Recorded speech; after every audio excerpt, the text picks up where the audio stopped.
A'udzubillahi minasyaitonirrajim. Bismillahirrahmanirrahim. Assalamualaikum warahmatullahi wabarakatuh.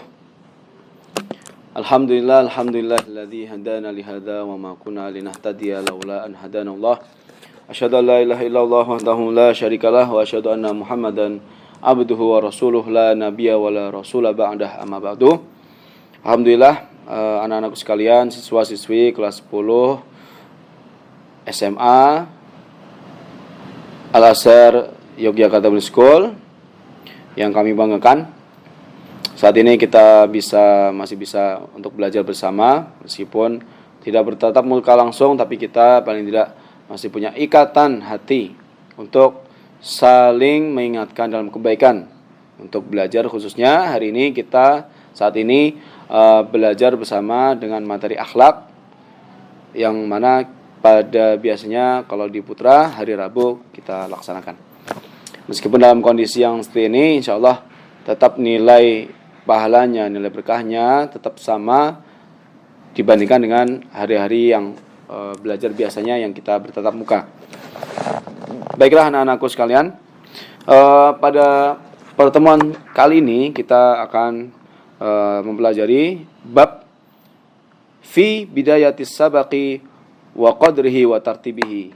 Dalam kitab Ta'limul Muta'allim ada bab yang artinya fi bidayatis sabaq, dalam memulai mengawali sesuatu, wa qadrihi dan batasnya, wa tartibihi dan urutannya. Nah, ini maksudnya apa?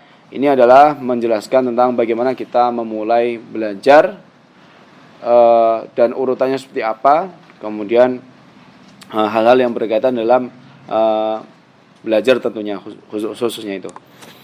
Yang pertama, ini ada beberapa poin yang akan saya sampaikan, sekitar ada 5 poin yang ingin saya sampaikan. Yang pertama, langsung saja ya, itu adalah waktu memulai belajar. Nah, kalau dalam kitab yang kita gunakan sebagai referensi Ta'limul Muta'allim disebutkan bahwasanya hari Rabu adalah hari yang istimewa untuk belajar. Jadi untuk mengkaji sesuatu, para ulama pendahulu kita itu memulainya adalah pada hari Rabu. Siapa yang memulai pada hari Rabu? Yaitu adalah Imam Abu Hanifah, salah satu dari 4 imam mazhab yang kita kenal. Itu beliau kalau mengkaji sesuatu, mempelajari sesuatu, beliau memulai pada hari Rabu. Itu. Bahkan ada riwayat hadis yang dalam kitab ini disebutkan, qala Rasulullah sallallahu alaihi wasallam, ma min syai'in budi'a yaumul arbi'i illa waqad tamam. Artinya, tidak ada sesuatu yang dimulai pada hari Rabu kecuali telah sempurna. Artinya apa? Segala sesuatu yang dimulai pada hari Rabu, insyaallah nanti hasilnya adalah akan maksimal. Nah, kalau dalam hadis di sini disebutkan. Dalam riwayat lain juga disebutkan bahwasanya Allah itu menciptakan cahaya. Itu adalah pada hari Rabu. Ada sebuah pepatah ada sebuah kata bijak dari Imam Syafi'i, al ilmu nurun, ilmu itu adalah cahaya. Nah, begitu juga ini, berarti ilmu sebagai cahaya ini kalau disanakan dalam kitab berarti adalah diciptakan pada hari Rabu. Maka ini kenapa para ulama pendahulu ini memulainya adalah pada hari Rabu. Apakah tidak boleh pada hari-hari selain Rabu untuk memulainya, Ustaz? Oh, kalau gitu kalau mau belajar hari Rabu saja, tidak. Tapi ini adalah hanya soal keutamaan dalam mempelajari sesuatu. Ya, kalau mau mulai hari Ahad, hari Senin ya tidak masalah. Itu bukan suatu masalah yang urgent gitu. Apalagi kalau misalnya ada PR hari Senin harus kumpulkan, tapi kamu alasannya nunggu hari Rabu, ini enggak masuk akal kalau itu. Karena PR-nya adalah hari Senin itu. Ya, yang pertama. Poin pertama. Untuk waktu memulai belajar. Poin yang kedua berkaitan dengan bab ini adalah panjang pendeknya pelajaran. Jadi saat kita memulai belajar, mana yang lebih bagus? Apakah yang sangat panjang dulu atau yang pendek dulu? Nah, ini di sini kita bahas. Kalau dalam kitab ini disebutkan bahwasanya mulailah belajar semampunya. Semampunya, ulangi 2 kali, tambah sedikit, kemudian ulang terus. Ulang dari awal. Jadi ada 4 ya. Mulai semampunya, ulangi 2 kali, tambah sedikit, ulangi dari awal. Nah, ini berarti dalam kita mempelajari sesuatu, kita memulai itu adalah dari yang semampu kita untuk mempelajarinya. Jadi misalkan kita belajar buku hadis, kita kuat 5 hadis, maka 5 hadis itu kita pelajari dulu. Misalkan kita kuat 10 hadis, ya mampu kita 10 hadis, ya 10 hadis itu kita mulai untuk mempelajari. Misalkan ternyata kuatnya cuma 3, ya udah 3 dulu saja. Nah, tapi ada catatannya. Di sini adalah semampunya, bukan semaunya. Nah, ini beda banget. Kalau semaunya ini akan mengikuti nafsu. Nah, kalau semaunya cuma baru belajar 1 hadis, nanti jatuhnya adalah langsung malas. Berbeda dengan semampunya. Dia 3 hadis, merasa masih kuat otaknya untuk belajar, tambah lagi. Nah, seperti itu. Nah, ketika sudah semampunya, maka yang tadi disebutkan tadi adalah ngulangi 2 kali. 2 kali kita ulangi, kemudian tambah sedikit. Misalkan kalau hadis ya tambah 1 hadis setelah yang tadi yang pertama. Kemudian ulangi dari awal sampai ke hadis yang baru ditambah. Baru tambah lagi, ulang lagi dari awal. Nah, seperti itu pola yang dianjurkan dalam kitab Ta'limul Muta'allim. Bahkan ada pepatah Arab yang menyebutkan as-sabaku harfun wa tikraru alfun. Ini pepatah Arab nih ya. Menambah 1, mengulangnya beribu. Nah, ini artinya tadi. As-sabaku harfun wa tikraru alfun. Jadi ini adalah pentingnya mengulang pelajaran yang diajarkan dari kata mutiara yang barusan Ustaz sampaikan tadi. Ini yang poin kedua. Kemudian yang poin ketiga itu adalah yang didahulukan. Artinya pelajaran mana yang didahulukan saat kita ingin belajar. Nah, ini tentunya bersifat subjektif. Tiap orang pasti berbeda. Ada orang yang condongnya adalah di pelajaran eksak. Kemudian ada yang condong di pelajaran hafalan. Ada yang condong di pelajaran bahasa, suka. Misalnya condong di ada suka. Kalau orang yang suka belajar eksak, maka mulailah dari yang eksak dulu. Dari yang disukai dulu. Kemudian yang suka bahasa, mulailah dari yang bahasa. Kalau yang suka ngafalin, baca, pahamin, langsung hafalkan. Nah, supaya apa? Supaya kita tidak jenuh. Ini adalah hubungannya adalah dengan bagaimana kiat-kiat kita untuk menjaga mood dalam belajar. Supaya kita itu tidak terserang stres. Kalau udah stres, jenuh, wah ini ilmu apapun tidak akan dipelajari. Itu ya. Kemudian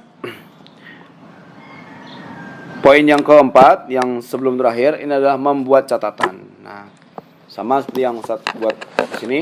Nah, ini Ustadz meskipun sudah Ustadz, ya tetap belajar juga, sama-sama belajar. Nah, ini Ustadz juga sebelum mengajar, Ustadz buat catatan. Supaya apa? Supaya lebih sistematis, supaya lebih mudah untuk membahasakan apa yang ada di buku dan menyampaikan ke teman-teman semuanya.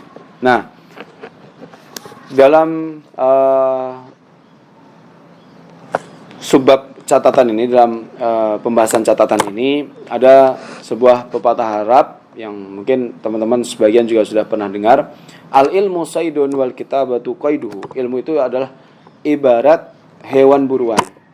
Wal kitabatu qaiduhu, dan tulisan itu adalah ibarat tali yang mengikatnya. Jadi perumpamaan kita ini kalau sedang belajar, kita itu sedang memburu hewan buruan, misalkan kijang.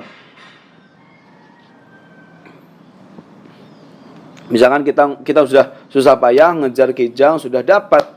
Maka hal yang kita lakukan selanjutnya itu adalah menali, mengikatnya dengan kencang. Nah, kalau dalam belajar ya, ini berarti kita menulisnya itu berarti adalah mengikatnya dengan kencang. Supaya apa? Supaya tidak hilang lagi. Sudah masuk ke otak, sudah susah belajar, habis itu kalau nggak dicatat, nah hilang nanti. Tuh. Karena sebuah kebodohan, ini lanjutan kata mutiara tadi.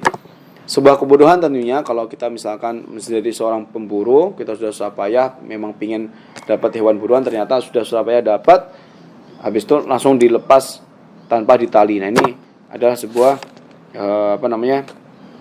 keanehan dan ya bisa disebut dengan kebodohan juga. Itu.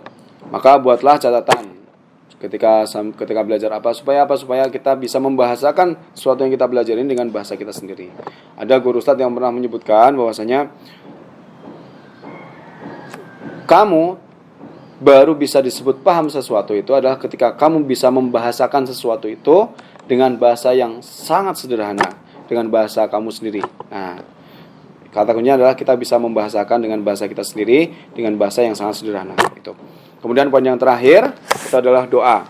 Jadi tentunya sebelum belajar kita dianjurkan untuk berdoa di awal, selesai belajar juga berdoa, di akhir juga. Berarti sebelum belajar, sudah belajar, berdoa.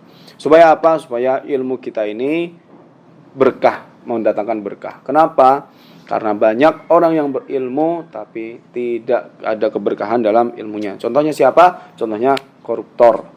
Koruptor ini adalah orang-orang yang sudah memiliki jenjang pendidikan yang tinggi, punya nilai keilmuan yang tinggi juga, tapi sayang tidak ada berkah di sana. Sehingga apa? Sehingga dia memanfaatkan ilmunya tersebut untuk kepentingan diri sendiri, yang harusnya bisa bermanfaat untuk orang banyak, akhirnya hanya terfokus pada dirinya sendiri dengan mengorbankan kepentingan umat. Nah, ini naudzubillah kalau kita termasuk orang-orang yang seperti ini. Maka disinilah pentingnya berdoa. Ilmu yang sedikit tapi bermanfaat tentunya lebih utama, lebih afdol daripada ilmu yang banyak tapi justru malah